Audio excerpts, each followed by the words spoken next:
جنوبي وزیرستان په ځانګاړه شي په یوه کور باندې ی دغه ظالمونه ډرون حمله وکړله. هغه ډرون حمله عام مسلمون په کور باندې وشوله. په هغه شي 4 بچیون شهیدون شول.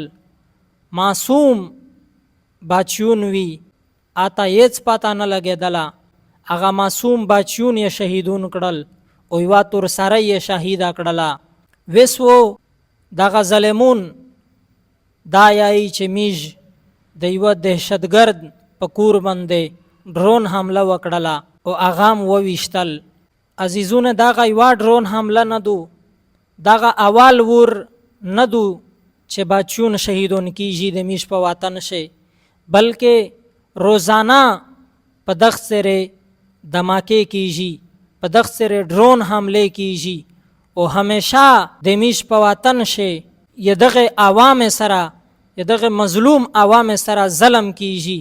دغه مظلوم مسلمانون شهیدون کیږي، په جماعتینه باندې بمباری کیږي، د الله پاک کوری نړنګاوي چې په کیم زوی شي قال الله قال الرسول ویل شي، هغه مدرسې ډنګاوي، دینی مراکز ډنګاوي، معصوم وړه وړه بچیون شهیدون کاوي. د میږ د پیرا قوم د پورا ډېر د افسوس مقام دی چې میږ ی دغې ظالم مخالفت وکي، ی دغې ظالم په خلاف روچک شي او د دغه مظلوم دفاع وکي.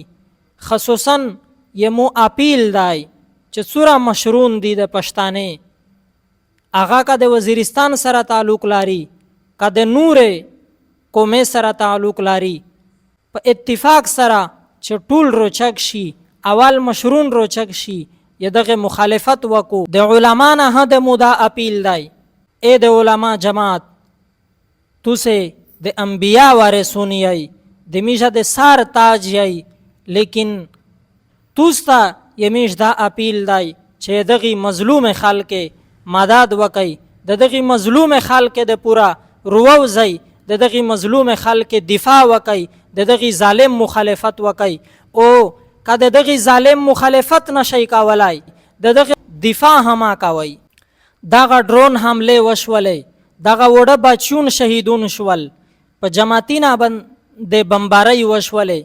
وسو څه ټیم بعد دغه قوم د مشرون سره او دغه قوم سره او دغه ظالمونه دا فیصله وشي، دا فیصله ور سره وکو چې میجو نناوت یې دیر والی او نناوت یې وداوی چې څنګه څو ریپای و ورکو سم مشرون ته ملاو شي. ز ټول مشرون نه یاداوه، سم مشرون چې چا د کور شهیدون شوی دي څنګه څو واته ملاو شي.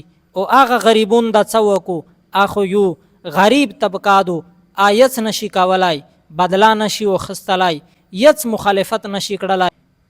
هغه وه دغه فیصله ور سره تسلیم کو او دغه د ډالر جنگ وو همیشه شری وي.